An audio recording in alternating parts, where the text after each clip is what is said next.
Pasé 22 años como pastora evangélica, 22 años enseñando la palabra, guiando almas, consolando viudas y orando por los enfermos. Pero hay algo que nunca confesé desde el púlpito, algo que me ha quitado el sueño durante años. Hoy, frente a esta taza de café humeante y con el corazón en la mano, voy a contártelo. Durante todo ese tiempo, usé 5 tácticas de miedo para asegurarme de que nadie, absolutamente nadie, se atreviera a dejar la iglesia. Y funcionaron. Funcionaron tan bien que hoy, mirando atrás, apenas reconozco a la mujer que fui. ¿Te has preguntado alguna vez por qué es tan difícil salir de ciertos lugares, aunque tu alma ya no esté allí? Yo sé la respuesta, porque yo misma diseñé esa jaula. Antes de comenzar, quiero saber desde dónde nos escuchas. Déjalo en los comentarios, me encanta leerlos mientras tomo mi café. ¿Estás en México? ¿En Colombia? ¿En Argentina, tal vez? Cuéntame la ciudad y la hora. Me gusta imaginar que compartimos este momento juntos, aunque estemos a kilómetros de distancia. Me llamo Rebeca Solís, tengo 54 años y vivo en una pequeña ciudad del interior de Puebla, México. Esta casa huele a canela y café recién hecho, como siempre. La luz de la tarde entra por la ventana y dibuja sombras sobre las paredes blancas. Hay un crucifijo de madera que cuelga junto a la puerta, pero ya no me mira con el mismo peso de antes. Ahora es solo un recuerdo, un símbolo de lo que fui, lo que creí, lo que hice creer a otros. Fui pastora de una iglesia evangélica pentecostal durante más de 2 décadas. No una iglesia pequeña, no. Llegamos a tener casi 500 miembros activos. Yo era respetada, querida, temida también.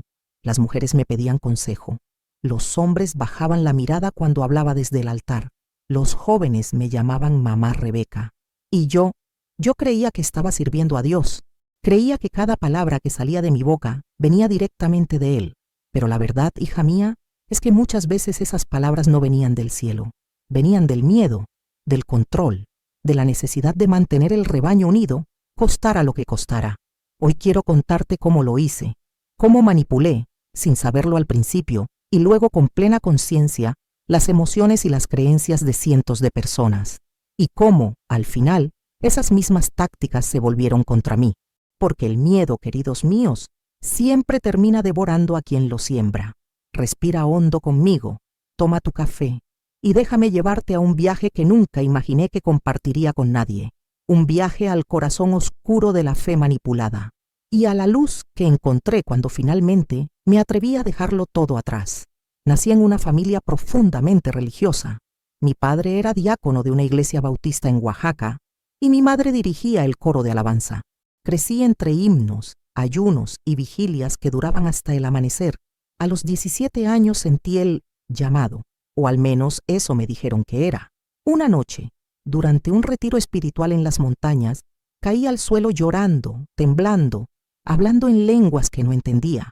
Los pastores dijeron que Dios me había elegido, y yo les creí. ¿Cómo no iba a creerles? Me casé a los 20 con un hombre bueno, Samuel, que también sentía el llamado al ministerio. Nos mudamos a Puebla y fundamos nuestra propia congregación en un local pequeño que olía a humedad y a esperanza. Al principio éramos solo 12 personas, pero yo tenía un don, me decían. Sabía predicar, sabía conectar con el dolor de la gente, sabía decir exactamente lo que necesitaban escuchar en el momento justo. Y la iglesia creció. En 5 años ya teníamos nuestro propio templo. En 10, éramos una de las congregaciones más grandes de la región. Recuerdo el olor de ese templo, madera barnizada, flores frescas los domingos, el perfume barato de las hermanas mayores, mezclado con el sudor de los cultos largos bajo el techo de lámina. Recuerdo la luz que entraba por los vitrales de colores, proyectando arcoíris sobre las bancas. Recuerdo las manos levantadas, las lágrimas, los gritos de «Amén» y «Aleluya». Y recuerdo sobre todo el poder que sentía cuando subía al púlpito. Un poder que al principio me asustaba, pero que después me embriagó. Porque verás, cuando tienes a 500 personas mirándote como si fueras la voz de Dios, cuando tus palabras pueden hacer que alguien se arrodille llorando o que una familia se reconcilie, cuando tu bendición se convierte en la única validación que necesitan, es difícil no creer que eres especial. Es difícil no empezar a pensar que tienes el derecho, incluso el deber de guiar cada aspecto de sus vidas. Y fue entonces, queridos míos, cuando las tácticas empezaron a nacer, sin que yo misma me diera cuenta al principio. La primera táctica la aprendí sin querer. Fue un domingo por la tarde, después del culto. Una joven llamada Estrella se me acercó con los ojos rojos. Me dijo que estaba cansada, que sentía que la iglesia le quitaba todo su tiempo, que quería estudiar enfermería, pero los horarios de los servicios no se lo permitían. Yo la escuché con atención, tomé sus manos y le dije algo que hoy me avergüenza recordar. Hija, Satanás siempre ataca cuando estamos más cerca de Dios. Ese cansancio que sientes no es tuyo, es un espíritu de pereza que quiere alejarte de la congregación. Si te alejas ahora, vas a perder la cobertura espiritual, y sin cobertura, el enemigo va a destruir tu vida. Vi cómo sus ojos se abrían, cómo el miedo la invadía. Asintió despacio, me agradeció entre lágrimas y prometió que no volvería a dudar. Nunca estudió enfermería. Se quedó en la iglesia, sirviendo en todos los ministerios, hasta que su salud mental se quebró años después. Pero en ese momento, yo solo vi una victoria. Había salvado a una oveja de descarriarse. Esa fue la táctica número 1. Convertir cada duda en un ataque espiritual. Cada pensamiento crítico, cada deseo de independencia, cada señal de cansancio, todo era obra del diablo. Nunca era válido, nunca era real. Siempre era una prueba que debías superar permaneciendo obediente. Y funcionaba. ¡Oh, cómo funcionaba! Porque cuando le dices a alguien que su propia mente es el enemigo, dejan de confiar en sí mismos y empiezan a depender completamente de ti. Pero no me detuve ahí. Con el tiempo, descubrí que había formas más sutiles, más efectivas, de mantener a la gente atada. Y las usé todas. La segunda táctica era aún más poderosa. La llamaba la doctrina de la cobertura espiritual. Le enseñaba a la congregación que yo, como pastora, era su conexión directa con Dios, que mis oraciones tenían más peso que las suyas, que desobedecer mis consejos era desobedecer a Dios mismo. Cité versículos: obedeced a vuestros pastores y sujetaos a ellos, porque ellos velan por vuestras almas. Lo repetí tantas veces que se convirtió en un mantra. Samuel, mi esposo, también predicaba esto. Juntos creamos un sistema donde cada decisión importante debía pasar por nosotros. ¿Vas a cambiar de trabajo? Debes consultarlo con los pastores. ¿Quieres casarte con alguien? Necesitas nuestra aprobación. ¿Tienes un problema familiar? Ven a nosotros primero, no a un psicólogo del mundo. Éramos los guardianes de sus almas, y ellos lo aceptaban, lo agradecían incluso. Recuerdo a un hombre llamado Esteban. Vino a consultarme porque su madre estaba enferma, y los médicos recomendaban una cirugía costosa. Él quería vender su pequeño negocio para pagarla, pero yo le dije que primero debía buscar la voluntad de Dios. Le hice ayunar durante 3 días, orar sin cesar, y finalmente le dije que Dios me había revelado que no vendiera el negocio, que la sanidad vendría por fe, no por medicina. Su madre murió 2 meses después, y cuando Esteban vino a mí destrozado, le dije que había sido la voluntad perfecta de Dios, que ella ahora estaba mejor en el cielo. ¿Cómo pude ser tan cruel, tan ciega? Porque yo creía, hija mía, creía que tenía una línea directa con el Altísimo. Creía que mi intuición era revelación divina. Y cuando tienes ese nivel de poder sobre alguien, cuando controlas incluso sus decisiones médicas y financieras, se vuelve imposible para ellos dejarte, porque si te dejan, están dejando a Dios. La tercera táctica era el aislamiento disfrazado de santidad. Les enseñaba a los miembros que el mundo era peligroso, corrupto, lleno de tentaciones, que sus amistades fuera de la iglesia eran malas compañías que corrompen las buenas costumbres, que incluso sus familias no creyentes podían ser instrumentos de Satanás para alejarlos de la fe. Vi cómo jóvenes cortaban relaciones con amigos de toda la vida. Vi cómo madres dejaban de hablar con sus propias hermanas porque no compartían nuestra doctrina, y yo lo celebraba como señal de compromiso. Bienaventurados los que son perseguidos por causa de la justicia, predicaba. Les hacía creer que la soledad era una medalla de honor. Dentro de la iglesia, creamos una familia artificial. Nos llamábamos hermanos, compartíamos comidas, celebrábamos cumpleaños juntos. Parecía amor genuino, y en parte lo era, pero también era una trampa, porque si toda tu red de apoyo, todas tus relaciones significativas están dentro de la iglesia, ¿qué te queda si te vas? Nada, el vacío, la soledad absoluta. Había una hermana llamada Valeria que intentó irse una vez. Dijo que necesitaba espacio, que se sentía asfixiada. En menos de una semana, organizamos una cadena de oración por ella.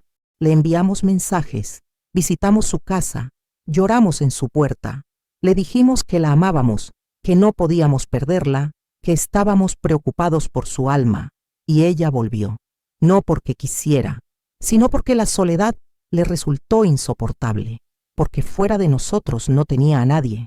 Esa fue mi obra maestra de manipulación, crear una dependencia emocional tan profunda que la libertad pareciera un castigo. La cuarta táctica era la más sutil y la más devastadora, la culpa perpetua. Les enseñaba que nunca eran suficientes, que su fe siempre podía ser más fuerte, su servicio más comprometido, su entrega más completa. Cada sermón terminaba con un llamado al altar donde debían arrepentirse de algo, aunque no supieran de qué. Si no sientes la presencia de Dios, es porque hay pecado oculto en tu corazón, decía. Y los veía llorar, buscando en sus memorias alguna falta, algún pensamiento impuro, alguna palabra dicha con ira. Les hacía confesar cosas íntimas frente a toda la congregación, secretos, vergüenzas, y yo los absolvía con una oración, pero el daño ya estaba hecho. Ahora yo conocía sus puntos débiles, y ellos sabían que yo lo sabía. Hubo un momento que marcó el inicio de mi propia ruptura. Una tarde lluviosa de octubre, hace 3 años, una adolescente llamada Sofía vino a mi oficina. Temblaba. Me dijo que uno de los líderes de jóvenes, un hombre respetado en la congregación, la había tocado de forma inapropiada durante un campamento. Mi primera reacción, Dios me perdone, no fue protegerla, fue proteger la reputación de la iglesia. Le pedí pruebas, le pregunté qué había hecho ella para provocarlo. Le dije que debíamos manejarlo con discreción, que acusarlo públicamente destruiría familias, que debía perdonar como Cristo perdonó. La vi encogerse, dudar y finalmente asentir.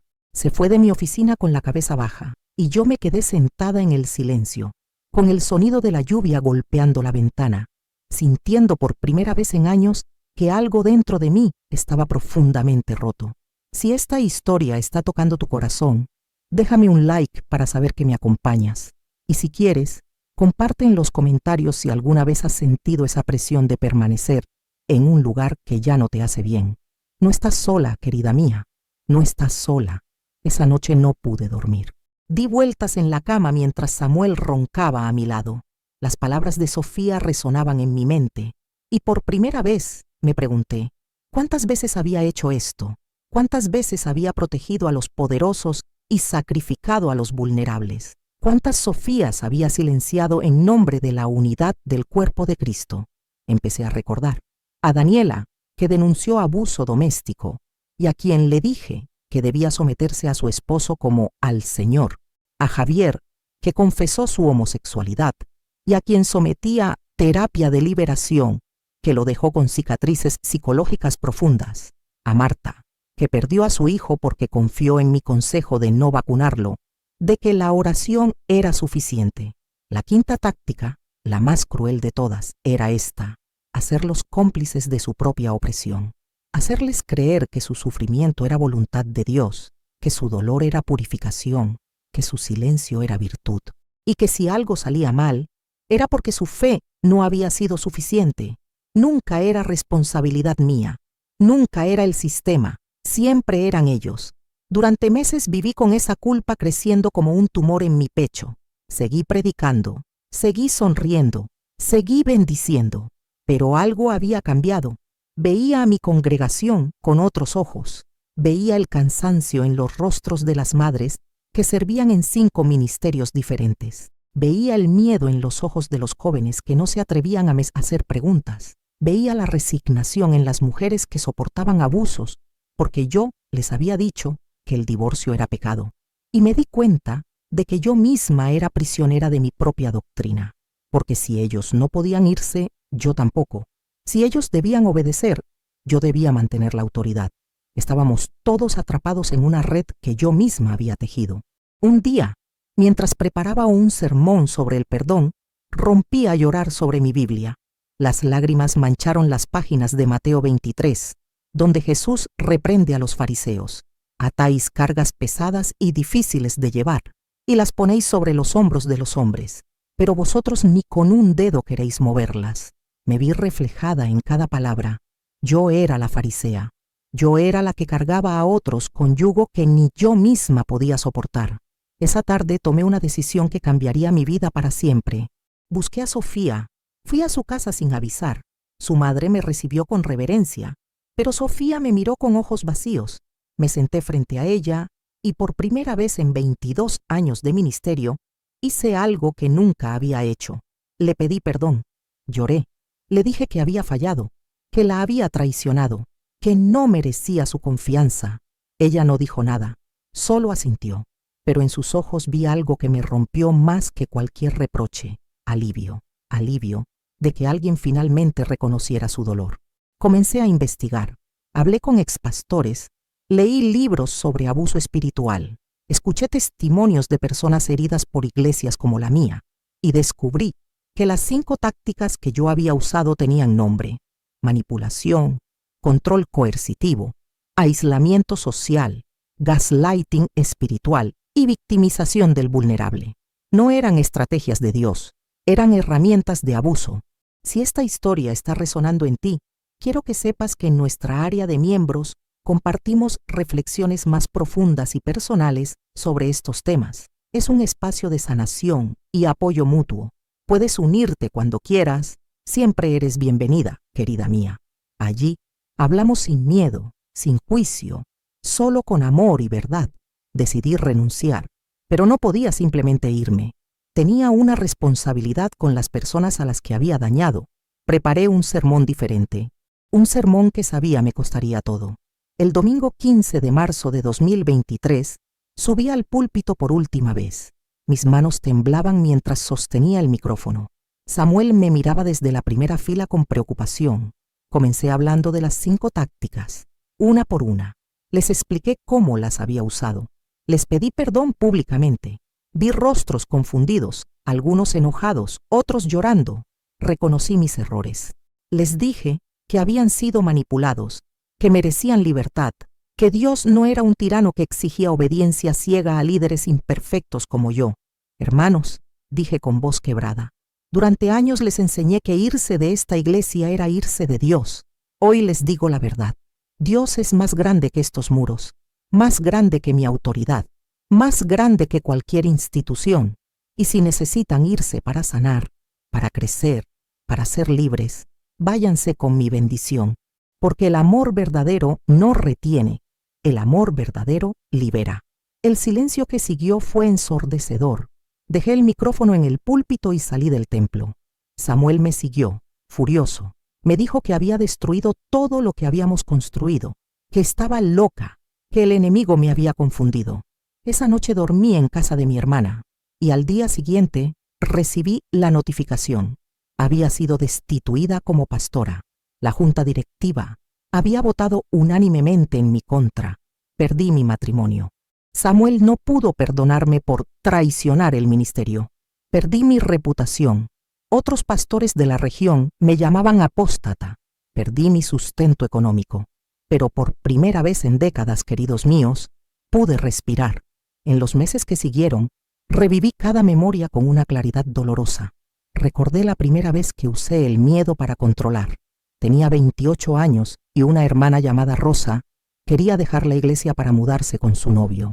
Le dije que si lo hacía, su familia sufriría maldición generacional. 2 meses después, su hermano tuvo un accidente automovilístico. Rosa volvió llorando, convencida de que había sido su culpa. Yo reforcé esa creencia.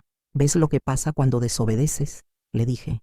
Recordé cómo organizábamos vigilias de 12 horas donde la gente caía exhausta, en estados alterados de conciencia que yo llamaba éxtasis espiritual. Cómo controlábamos hasta su dieta con ayunos prolongados que debilitaban su capacidad de pensamiento crítico.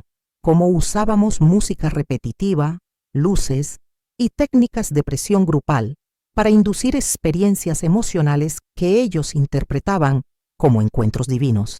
No todo era falso. Hubo momentos de comunidad genuina, de amor sincero, de transformaciones reales, pero estaban entrelazados con tanto control, tanta manipulación, que era imposible separar la luz de la sombra. Y eso es lo más doloroso, hija mía, que todo se hizo en nombre de Dios, que creímos estar salvando almas mientras las herimos profundamente. Me senté en mi pequeña cocina, con la taza de café que ahora sostengo mientras te cuento esto, y escribí cartas, docenas de cartas a personas que había lastimado. Algunas me perdonaron, otras me dijeron que era demasiado tarde, que el daño ya estaba hecho. Y tenían razón. Hay heridas que tardan años en sanar, si es que sanan alguna vez. Hace 6 meses recibí un mensaje inesperado. Era de Estrella, aquella joven a quien le dije que su deseo de estudiar era un ataque del enemigo. Me pedía que nos viéramos. Acepté con el corazón en la garganta, temiendo su furia, mereciendo su odio. Nos encontramos en una cafetería. Ella había cambiado. Tenía el cabello corto, vestía de forma diferente. Había una luz en sus ojos que no recordaba haber visto antes. Me contó que después de años de depresión y ansiedad, había dejado la iglesia, que había buscado terapia, que finalmente había estudiado enfermería y ahora trabajaba en un hospital salvando vidas. Pastora Rebeca, me dijo, y el título sonó extraño viniendo de ella. Pasé años odiándola, pero entendí algo. Usted también era víctima de una doctrina que la usó tanto como yo fui usada. No justifico lo que hizo, pero la perdono, porque aferrarse al rencor me mantenía encadenada a ese lugar, y yo elegí ser libre. Sus palabras me quebraron de una forma que ningún reproche hubiera logrado.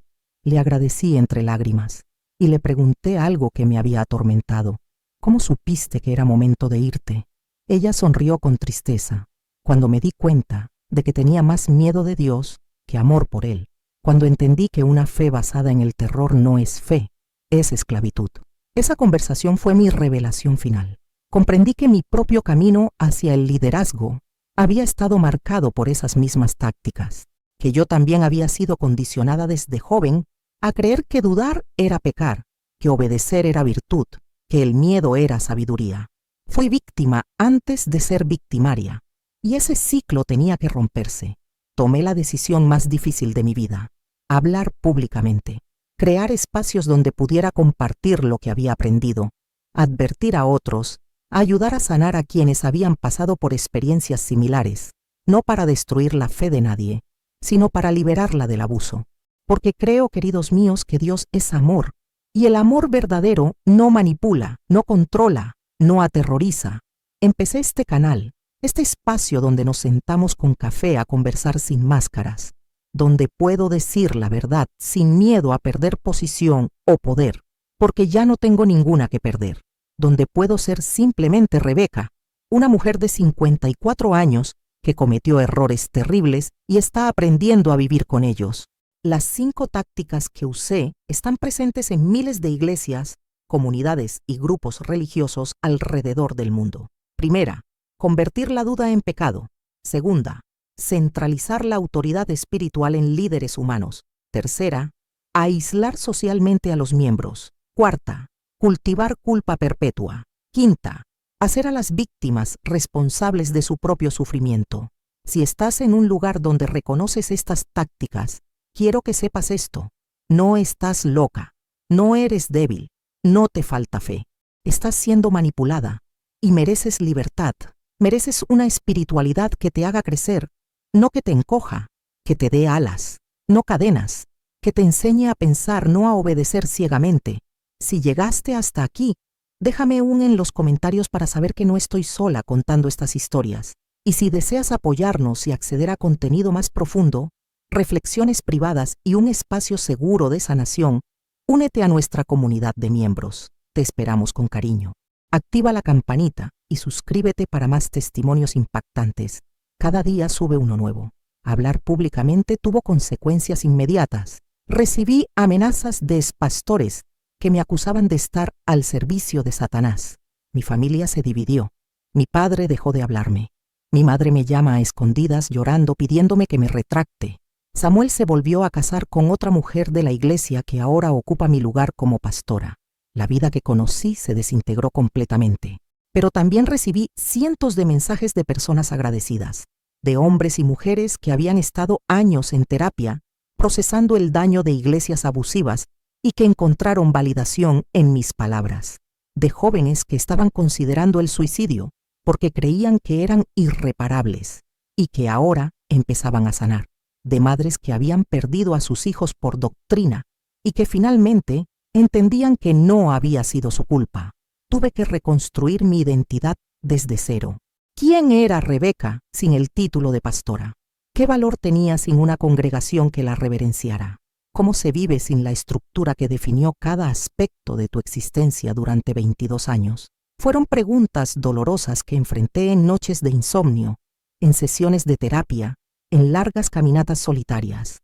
Aprendí que la verdadera fe no necesita miedo para sostenerse, que Dios, si existe como yo sigo creyendo que existe, es lo suficientemente grande para soportar mis preguntas, mis dudas, mi enojo, que la espiritualidad saludable te hace más humano, no menos, te conecta con otros, no te aísla, te da paz, no terror constante. Hoy vivo de forma muy diferente. Trabajo medio tiempo en una librería, escribo, comparto mi historia y he encontrado una comunidad nueva, no basada en doctrina, sino en humanidad compartida. Personas de diferentes creencias, o sin ninguna, que se reúnen simplemente para apoyarse mutuamente. Volví a conectar con mi hermana, de quien me había distanciado porque no compartía mi fe. Ella me recibió sin reproches, solo con amor. Me presentó a sus amigos, me enseñó que se puede vivir una vida ética y llena de propósito sin necesidad de una institución religiosa que la valide. Encontré un terapeuta especializado en trauma religioso. Él me ayudó a entender que lo que experimenté y perpetué tiene nombre, abuso espiritual, y que la recuperación es posible, aunque lenta. Me enseñó técnicas para manejar la culpa sin dejar que me consuma, para aceptar mi responsabilidad sin perder la capacidad de perdonarme a mí misma. Algunas personas me preguntan si me arrepiento de haber sido pastora.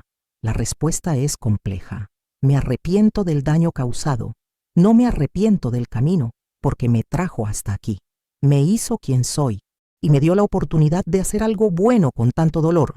Advertir, educar, sanar. Esta taza de café que sostengo cada día se ha convertido en mi ritual de presencia, de estar aquí, ahora, sin huir del pasado ni aterrorizarme por el futuro, solo siendo, solo respirando, solo agradeciendo la libertad que tanto costó conquistar. Queridos míos, si hay algo que quiero que te lleves de esta historia, es esto. El miedo nunca viene de Dios, nunca. Puedes tener reverencia, asombro, respeto, pero si tu espiritualidad está construida sobre terror, sobre la amenaza constante de castigo, sobre la idea de que un paso en falso te condenará eternamente, eso no es amor divino, es control humano. Las 5 tácticas que usé siguen siendo empleadas en miles de lugares y funcionan porque se disfrazan de virtud. La obediencia se llama fe, el aislamiento se llama santidad, la culpa se llama convicción, el control se llama cobertura espiritual, la manipulación se llama amor de Dios. Pero tú puedes reconocerlas, puedes nombrarlas y puedes elegir libremente, porque la verdadera fe, hija mía, no te exige apagar tu mente, te invita a pensar, no te aísla del mundo, te equipa para vivir en él con compasión, no te hace pequeña, te ayuda a crecer en tu humanidad más plena. Hoy, mientras la luz del atardecer entra por mi ventana y el café se enfría en mis manos, siento algo que no sentí durante décadas en el púlpito. Paz, una paz que no depende de tener todas las respuestas, que no requiere control sobre otros, que no necesita miedo para sostenerse, solo silencio, honestidad y la valentía de enfrentar la verdad. Si llegaste hasta aquí, déjame un en los comentarios para saber que no estoy sola contando estas historias. Y si deseas apoyarnos y acceder a contenido exclusivo, reflexiones profundas y un espacio seguro de comunidad, únete a nuestra área de miembros. Te esperamos con cariño. Suscríbete al canal y activa la campanita para más testimonios impactantes. Cada día compartimos una nueva historia de sanación y verdad. Gracias por acompañarme en esta taza de café. Que encuentres tu propia libertad, querida mía, la que nadie puede darte ni quitarte, la que solo tú puedes elegir.